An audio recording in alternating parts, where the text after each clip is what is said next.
Muerte en el Nilo. Este obelisco inacabado de Asuán iba a ser el gemelo, probablemente de otro situado en el templo de Karnak, en Luxor, la antigua Tebas. Es una prueba irrefutable del poderío de ingenieros, constructores y navegantes del antiguo Egipto.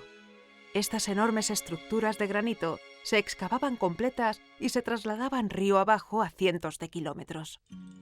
Tebas, la actual Luxor, fue el centro del mundo durante el Imperio Nuevo. Los poderosos faraones se aislaron en el interior del país del Nilo y crearon una de las civilizaciones más brillantes de cuantas hayan lucido sobre la faz de la tierra.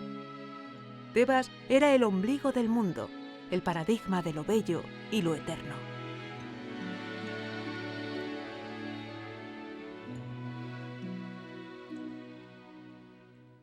Pero en la antigua Tebas había una orilla, la oriental, que pertenecía a los vivos, y otra, la de Occidente, la del sol poniente, que se reservaba para los muertos. Cruzar el Nilo es algo más que cruzar un simple río. Es atravesar el símbolo más poderoso de una de las más poderosas civilizaciones que conocieron los tiempos.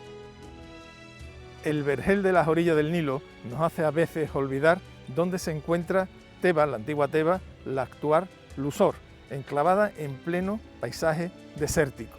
Aquí contrasta mucho la verde orilla con esta montaña tebana que vemos al fondo, que crea una escenografía espléndida para los grandes templos. Es una montaña desértica, sí, pero majestuosa y hermosa. En los templos de la antigua Tebas se ven barcos con profusión, y es que la religión y el Nilo eran indisociables. El Nilo domina toda la arqueología egipcia, y la arqueología de los templos de millones de años no iba a ser una excepción. Estos templos de millones de años son realmente majestuosos, tienen una gran perspectiva escenográfica. ¿Y cómo se accedía a estos templos? Podríamos pensar que por un camino. Pues no, se accedía a través de un embarcadero que quedaba unido al río Nilo a través de un canal. El templo de Tutmosis III no se dedicaba solo al faraón, sino de alguna forma también al Nilo.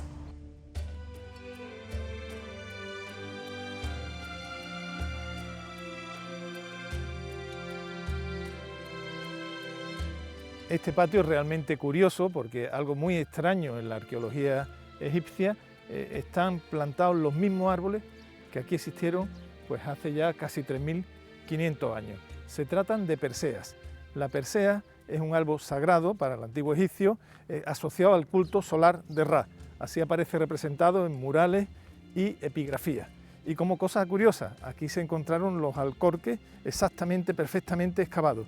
Tienen una profundidad de casi 9 metros, lo que garantizaba a las raíces poder beber de la capa freática. Esta exacta localización de los alcorques ha sido lo que ha permitido a los arqueólogos, a Miriam Seco, pues plantar los árboles de las perseas exactamente en el mismo lugar donde estuvieron hace 3.500 años. Seguimos las evoluciones del proyecto del templo de millones de años de Tutmosis III desde hace mucho tiempo. Hace 4 años tuvimos la oportunidad de grabar aquí por primera vez.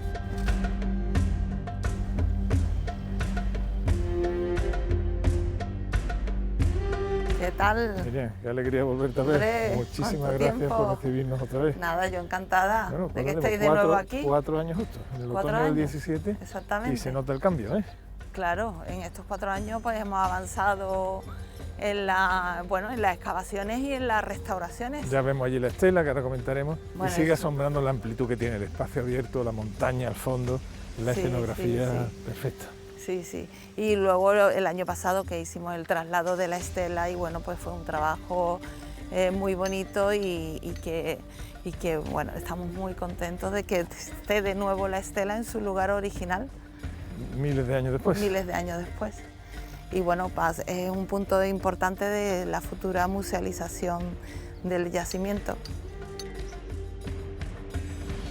Una excavación de esta magnitud tiene que estar perfectamente coordinada y planificada. Participan gran cantidad de expertos, obreros locales, inspectores del Ministerio de Antigüedades. El trabajo es muy intenso y nada puede fallar.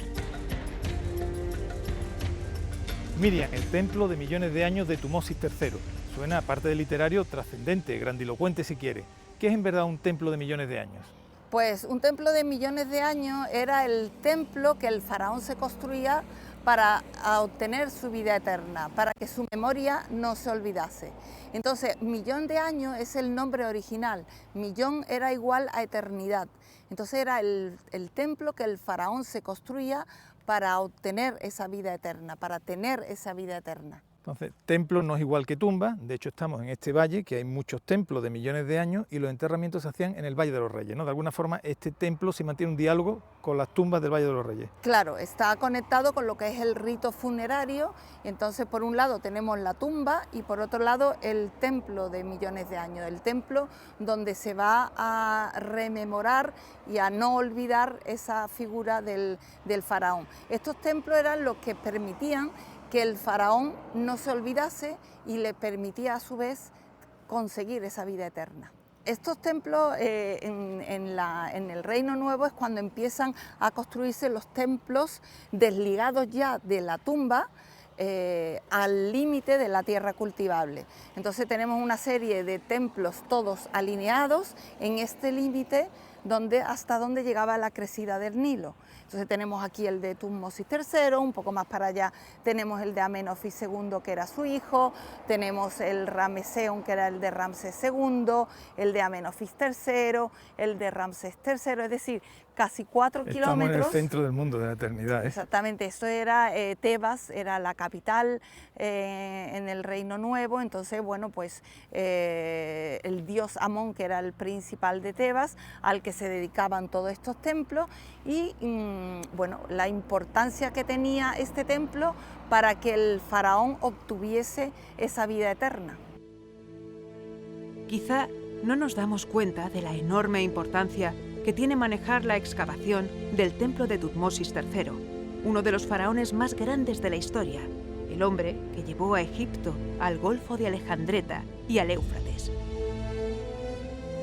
Como Trajano en Roma, llevó su imperio a la máxima extensión. ¿Quién fue Tutmosis III? Tutmosis III fue un gran rey de la dinastía XVIII, vivió en el siglo XV a.C. y lo conocemos básicamente por ser un gran militar también, un gran diplomático y el que creó el gran imperio egipcio, un imperio que iría desde Siria central hasta la cuarta catarata del Nilo. Cuando llegó al poder, esta transición un poco accidentada desde Hatshepsut, no parecía llamado a estas grandes proezas. Tutmosis III se encuentra con una panorámica muy contraria a los intereses de Egipto cuando sube al poder, en solitario. No sabemos exactamente qué pasa con Hatshepsut, en un momento determinado Hatshepsut desaparece de la historia, Tutmosis III toma las riendas del poder y nada más ascender al trono tiene que organizar un ejército para desplazarse a Asia, puesto que en los últimos tiempos de Hatshepsut se ha producido una coalición de ciudades y pueblos asiáticos que amenaza con acabar con las posesiones egipcias de Asia en aquel momento. Es una coalición auspiciada por el reino mitanio, que va a ser el gran enemigo de Egipto en aquella época, y además dirigida por el gobernante de Kadesh, una ciudad siria aliada de los mitanios. Perdona, te he tenido de fondo en la entrevista y no te había saludado. Hola. ¿Qué estás haciendo? Pues estamos restaurando este sarcófago que salió el año pasado, pero no hubo tiempo para terminarlo y entonces, bueno, pues lo hemos restaurado este año y ya dándole ya los últimos retoques. O sea, se ha consolidado, se ha limpiado y hemos reintegrado todas las lagunas. Es muy curioso porque además conserva parte de las espiguitas de unión entre la tapa y lo que es el cuerpo para recibir el cuerpo del difunto. Y bueno, es interesante sobre todo por este enlucido que le han dado en la superficie. La madera es sicomoro. Sicomoro, sí. Y dan este enlucido que tiene este blanquecino, ¿no? Efectivamente, blanquecino, que bueno, está regularmente conservado, no muy mal, depende de las zonas, pero lo interesante, creo yo, que aparte de como restauración no tienen grandes problemas, pero sí es interesante desde el punto de vista de su fabricación. Las tareas de documentación en una excavación de esta magnitud son esenciales. Cuando se excava, se destruye Y además, en esta clase de yacimientos se obtienen miles de piezas y fragmentos que hay que estudiar y catalogar. Te veo aquí con distintas piezas delante. ¿Cuál es tu responsabilidad en la excavación? Pues este año soy yo la responsable de la documentación y el primer paso es cuando los compañeros traen material, Javier y yo nos ocupamos de realizar un primer análisis y asignarles un número.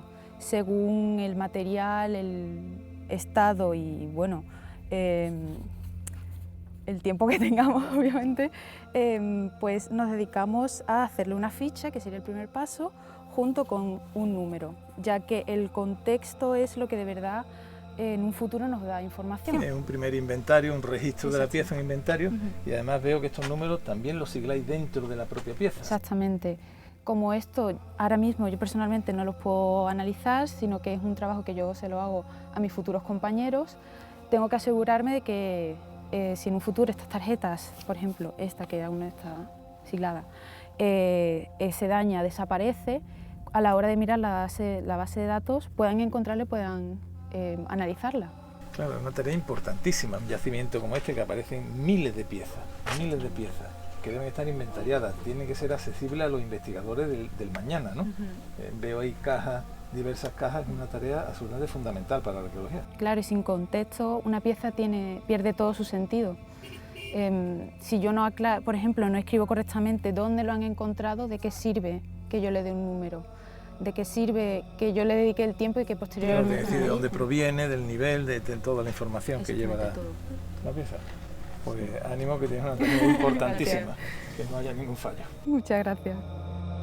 El dibujo es otra manera de documentar. Estaba yo pensando en este siglo de la tecnología, la digitalización. ¿Tú crees que tiene todavía sentido hacer dibujo en un yacimiento? ¿Crees que podemos tener un punto de vista algo distinto del que nos da la frialdad de la cámara? Yo desde luego creo que sí, porque a mí lo que más me apasiona es el dibujo tradicional. Sí que es cierto que yo siempre apuesto por la mezcla entre el dibujo tradicional y el digital. Y funciona, la verdad. Creo que mi sitio aquí es hacer un poco de puente entre lo que los arqueólogos quieren contar y los visitantes que en el futuro puedan venir a ver el templo, una especie de explicación a través de los dibujos y del arte. Pues si los visitantes votaran, probablemente votarían a tus dibujos frente a una fotografía. Le evoque más sentimiento, el punto de vista sea más cercano y cálido que el que da una fotografía. Sí, enhorabuena por la tarea. Gracias. Un yacimiento tan extenso y con tanta perduración temporal ofrece informaciones por todas partes, algunas de gran importancia. Miriam, en el imperio de la geometría perfecta llama la atención esta pequeña construcción que tiene otra inclinación totalmente distinta a la del templo principal. ¿Dónde entramos? Esta es la entrada principal, esto es una tumba pero ya de época tardía, es decir, se construye una vez que el templo está destruido, de hecho está construida sobre la esquina del templo y entonces esto sería la entrada principal, entraríamos en una especie de patio y lo que estamos es en la estructura superior de una tumba. Es decir, esta tumba se hace cientos de años después, probablemente quien se enterrara aquí buscara el calor de un lugar muy importante, pero claro, tú cuando llegas y empiezas a excavar esto no lo sabías, realmente es muy compleja la excavación. No, claro, nosotros al principio veníamos pensando que íbamos a excavar simplemente el templo de Tutmosis III.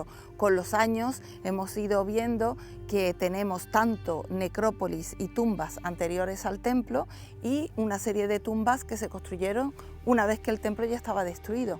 Es decir, se ha ampliado el arco cronológico y ahora tenemos más de 1500 años de historia en un mismo yacimiento. Tumbas superpuestas una sobre otra. ¿Y qué nos encontramos en el corazón de la tumba? Esta es muy interesante porque conserva lo que es la estructura superior y podemos tener una idea muy buena cómo eran estas tumbas y bueno, pues entramos después del pequeño patio, entramos en una serie de habitaciones y en esta habitación es donde tenemos el pozo funerario. Este pozo funerario pues baja 5,5 metros y da acceso a 4 grandes cámaras funerarias. Lo excavasteis entero. Esto lo excavamos Qué emoción, enteros. ¿no? Cuando bajaste Sí. abajo. Claro, porque siempre que excavas una tumba y empiezas a excavar un pozo funerario, pues se crean muchas expectativas. Que no sabemos lo que hay, No claro. saben lo que hay. Normalmente las tumbas ya estaban todas saqueadas en la antigüedad y ya sabes que probablemente va a estar saqueado, pero bueno, vas siempre con la ilusión a ver qué vas a encontrar. Y cuando llegamos al fondo del pozo funerario, que implica 2 o 3 semanas de trabajo, ya una vez que llegamos, pues abrimos y llegamos a la cámara funeraria. ¿Cuál fue nuestra sorpresa? Cuando vimos que las 4 habitaciones estaban hasta arriba, llenas de momias saqueadas, partidas, quemadas, y todas las 4 habitaciones llenas. Es decir, encontramos un depósito de momias. Por eso hemos hecho un convenio con la Universidad de Zúrich y traemos un equipo de especialistas que han radiografiado todas esas momias y se está investigando pues todos estos individuos, quiénes eran, qué comían, qué enfermedades tenían, una serie de informaciones adicionales que, claro, cuando nosotros montamos este proyecto del Templo de Tutmosis III, nunca imaginamos que va a tener la complejidad y la íbamos a tener, información que claro. iba a sacar. Por eso el equipo se ha multiplicado, las vías de investigación también han Se han crecido y bueno, pues la verdad que es una gran satisfacción, ¿no? Tener un proyecto de estas dimensiones con todas estas posibilidades y con todas estas informaciones y publicaciones. Hace 4 años tuvimos la ocasión de filmar el levantamiento de una tumba recién descubierta.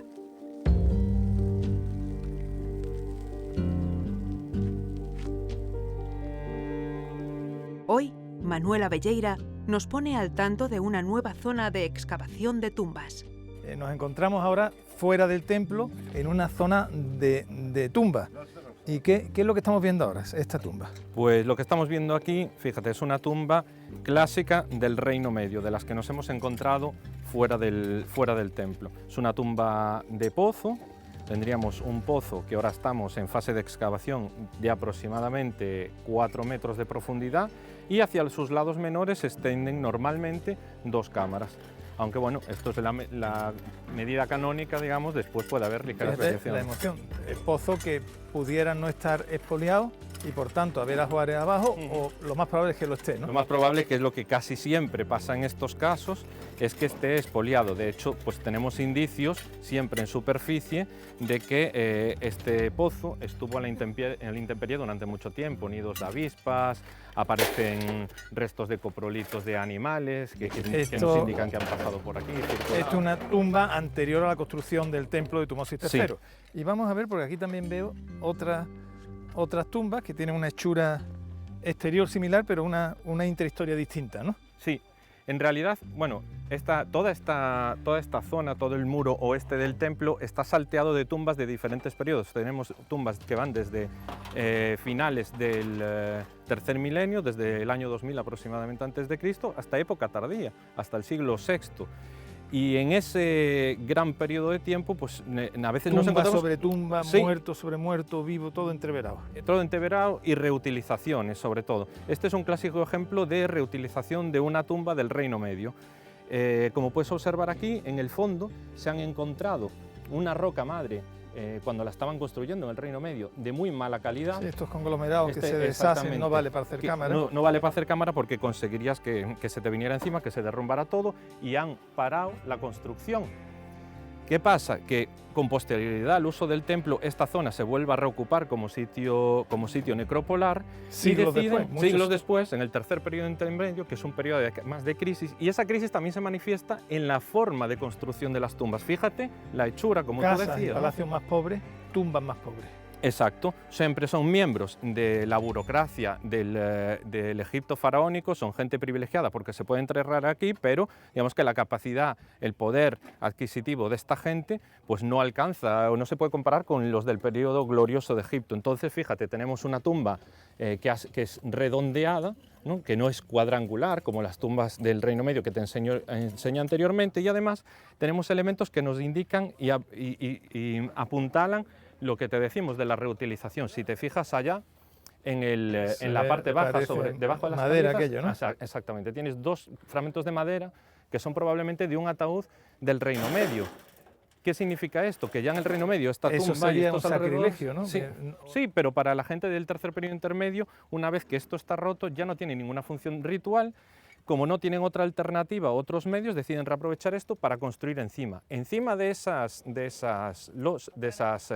fragmentos, tú ves otra piedra de un color diferente, como granulosa. Eso es una arenisca. Es igual que este fragmento de arenisca que tenemos aquí. Arenisca que no hay aquí, porque aquí hay caliza. Esas piedras son piedras de importación, se traen cuando se construye el templo de las canteras de Gebel el Silsila, y por lo tanto cuando nosotros encontramos elementos con piedra arenisca, sabemos que inevitablemente son posteriores al uso del templo. Se sacaron de allí para ser reutilizados aquí. Efectivamente, y además los adobes, fíjate, son adobes del propio templo, algunos tienen restos de pintura. Y además la cámara que hicieron es una cámara más pequeña, ya no tiene... Efectivamente, cuando deciden reaprovechar este enterramiento, construyen la cámara ahí, y no es una cuestión baladí, la construyen aquí, porque el suelo habría tomado altura, se habría depositado arena y la construyen a esta altura. Es una cámara muy pequeñita que solo da para meter el propio ataúd y nada más. Los materiales que se extraen en la excavación a veces son simplemente increíbles. Las tumbas están expoliadas, los expoliadores al sacar la tierra hacen una escombrera que pudiera parecer que no tiene valor, sin embargo tiene un alto valor arqueológico. Fíjate el material que ha salido prácticamente hoy. Una cuerda que parece que se hizo ayer, y lo que más me ha llamado la atención es esto, que parece pelo humano. Es pelo humano, a veces también lo encontramos, son restos de pelucas que han aparecido por toda la superficie, ¿no? Todo el nivel de espolio. Que se le ponía a las momias, o pelucas rituales que se ponían. Pelucas que son típicas de todo el periodo egipcio, no solo de los muertos, sino también de los vivos. Me estremece ver el estado de conservación de este pelo humano trenzado, que adornaría pues a un hombre o a una mujer, porque ambos se ponían pelucas. Exactamente. La excavación de un recinto de estas características no nos lleva solo ante los oropeles y la grandeza. La vida cotidiana de los trabajadores también ha quedado en el registro arqueológico. La cerveza ocupó un lugar central en las costumbres, en los ritos y en el placer del antiguo pueblo egipcio. Tengo delante mía una serie de jarras de cerveza, así llamadas porque se depositaba cerveza y se ofrendaba en el templo de Tutmosis III. Todas estas jarras de cerveza y muchísimas más han sido encontradas en vertederos junto al templo. Pero aparte de las jarras de cerveza, este incensario, veo aquí otras cerámicas con una forma muy curiosa. ¿Qué serían estos elementos? Yes, we can talk about bread production in ancient Egypt, and here we have three types of. Puedes hablar de reproducciones en el antiguo Egipto. Aquí tenemos tres tipos de cerámica. Encontramos cerámica de tubo, porque en el antiguo Egipto tenemos dos tipos de pan, bidja y jibri. Hablamos del bidja, que se conoce desde el reino antiguo. Para hacerlo se usa un molde cónico o de tubo. Aquí tenemos unos restos de levadura egipcia de la época de Tutmosis III. We can see here, it takes the shape of the mold itself. Un yacimiento tan extenso siempre tiene frentes y sorpresas nuevas, ¿no? Sí, claro. Aquí, por ejemplo, este año nos hemos centrado para excavar esta zona norte del templo, la zona de talleres y almacenes, y bueno, te voy a presentar a Inmaculada, que es la encargada de esta zona, la arqueóloga encargada de este sector y que lleva esta excavación.